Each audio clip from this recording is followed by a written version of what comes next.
Ladies and gentlemen, when we look at last week compared to this week, it is vastly different. Last week's sacrifice, I despise these theme impacts. I wish they would go back to a model of doing pay-per-views. We'll get a better product on the Impact arenas. Come on, this sucks. I hated last week. I mean, there were some things in it that were good, like EC3 versus Mike Bennett was actually a very good match, and it was well done. But come on, you actually enjoy these themed impacts the way they are? They don't make it work. We need a real pay-per-view. And I really hope this happens with Slammiversary, but who knows. Anyway, this show was really good. It was a great show, and I truly enjoyed it. When you look at the beginning of the show, you weren't even in the Impact Arena. You were at an MMA training area where you would do mixed martial arts. You saw an octagon style type of ring. And I felt that was the wisest thing they did. Have Drew be in a place where Lashley is dominant. When he was in Bellator, when he went to UFC, he literally kicked people's asses. And putting him in a ring was actually the wisest thing. Putting him in an octagon ring was better than just putting him into a regular Impact ring. And hearing him say clearly, "You're in my world, Drew," not Drew. "You're in my world, Drew." I love that. That is something we have not done when it comes to wrestling. We know that mixed martial arts is big. It's bigger than professional wrestling right now. And Vince did a stupid thing by not really incorporating it into his own product. Seeing this here, even though it may be a very sparsely done event, still makes better sense than what WWE would do. Really. Seeing this fight was good. Seeing the guys pour into the octagon was good, and I enjoyed that. So when they went into the actual show, I was already enthusiastic. I didn't know what was going to go. So the first thing I'm going to talk about is Maria. I really hate Maria. I really hate her as the boss of the Knockouts division. I hate it. But things were done. Calling out Jade to get the title from her, I'm alright with, because one, Jade doesn't have the dollhouse music no freaking more. Thank you, TNA. Thank you. That finally had to happen, and you finally did it. Her theme looked good. Her music wasn't bad. She came out. She looked gorgeous. I just love the cleavage she had. Even if she's not a very heavy-chested woman, I think she's gorgeous. Tell me how beautiful that woman is below. What they did was good. And Savannah, I believe her name is, Sienna, or Sienna, I can't pronounce her name. It takes me time to get a person's name down. I'm sorry, ladies and gentlemen, I'm bad with names. Sienna, I think that's her name. She looked good. She did a good job. But does this mean I like seeing that they're going to try and give Maria the title this way? No. I don't want Maria near the title at all. I don't.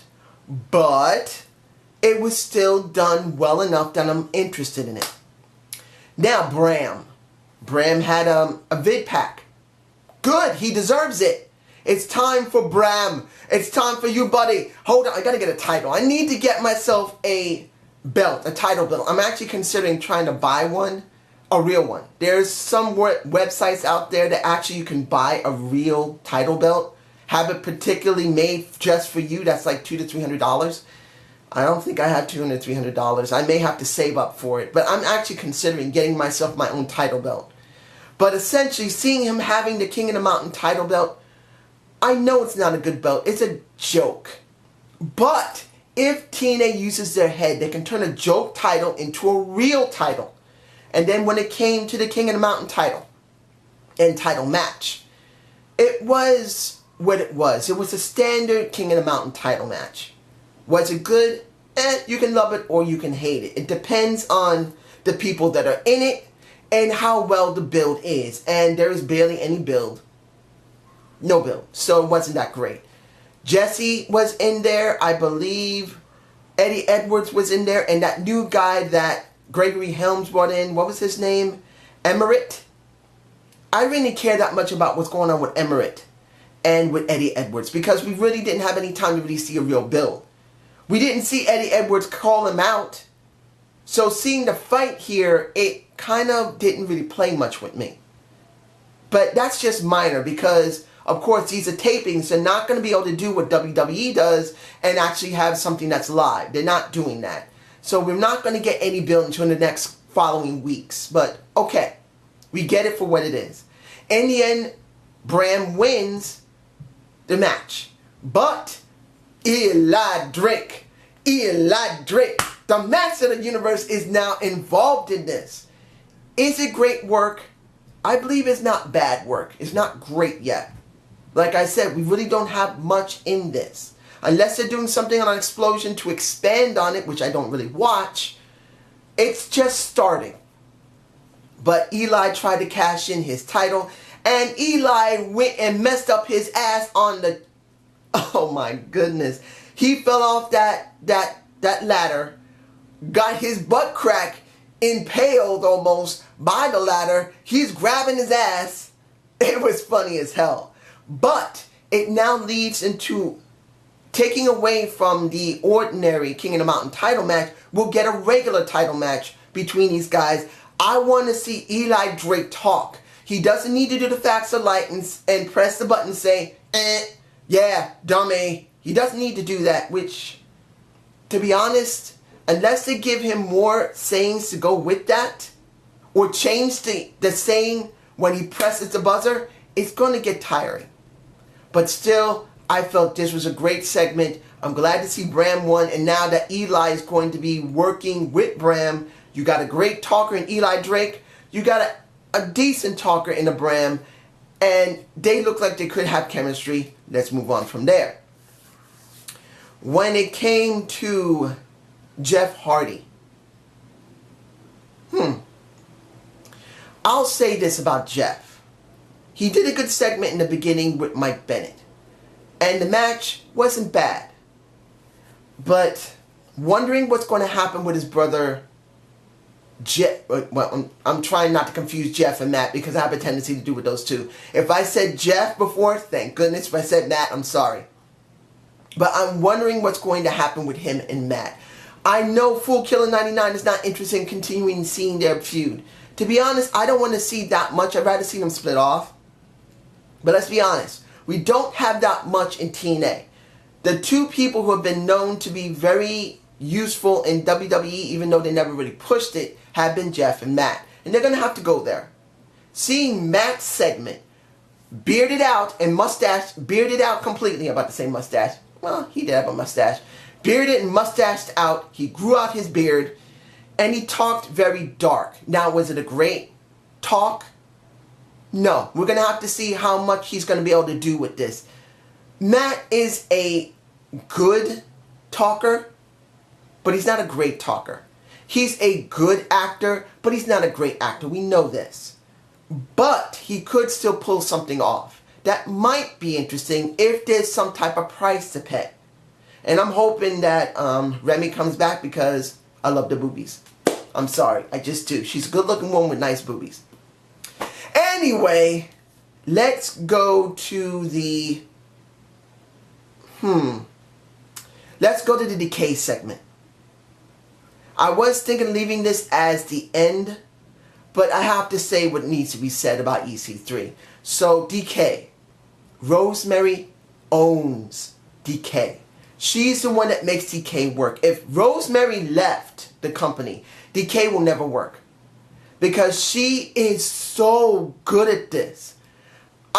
When I saw her vomit down, well, of course she didn't vomit, she just spit water down Crazy Steve's throat. Dude, I'm going like, oh shit. They actually went there with Rosemary doing something morbid and freaky. Many people may not think this is really good. Maybe people will think, ugh, this is nasty. It's good. Decay has now revitalized some of TNA. I know it's not going to make a huge impact on the ratings, but Decay is so interesting. Look at what happened to the Abyss. I'm not really interested in the Abyss. Really, I'm not. But after what he did, throwing his mask to the floor, and then getting spit in the face by the Rosemary saying, Decay, Decay, Decay. does that so well. My voice is not built for that. I'm sorry. But then the subsequent ring segment really made it work. And now Steve is talking. Finally, we get to hear Crazy Steve, which I think TNA made a big mistake. You could have done something more with Crazy Steve, the character of Crazy Steve, if you allowed him to talk. He's always was very stupid, going with that horn. Now we get to hear him talk. And then that tongue lick. I'm sorry, I had to do that. The tongue lick, I'm putting it right there. You see him lick that little nose of Rosemary. Even if they're not interested in each other. Dude, that segment was nice. Seeing him lick her nose and basically saying what he had to say. It was very good. The subsequent moment with, well, when you look at James Storm, you really feel like he's been overlooked heavily. And he has. He could be doing something in the main title scene. But in this situation, because he was involved in the Evolution, I think it kind of is ironic to use him. And he jobs, but doing it with the Mist makes Abyss different. A little bit. The mask is gone. He's wearing face paint, which is a little bit of a change up from him. And then spitting into Storm's face to win the match. I don't know if he did that years before, but now that he's doing it, actually makes him a little more interesting. And I can easily palate the Abyss. Let's move on to the... Is that everything? I'm trying to remember if I forgot anything. Yeah, that's it. The triple threat. The match itself was good. The winner is Lashley. After beating up a Drew Galloway in the very beginning of the show, he now wins, gets his hand raised, and tries to knock the head off of Drew, and Drew tries to beat his crap. Beat his ass, not to beat his crap. Beat his ass up, and then he beats his ass back. I felt it was a good ending to the show. I did enjoy the match between Jeff, Mike, and Bobby. That was a good match. It was great? No. Was it good? Yes.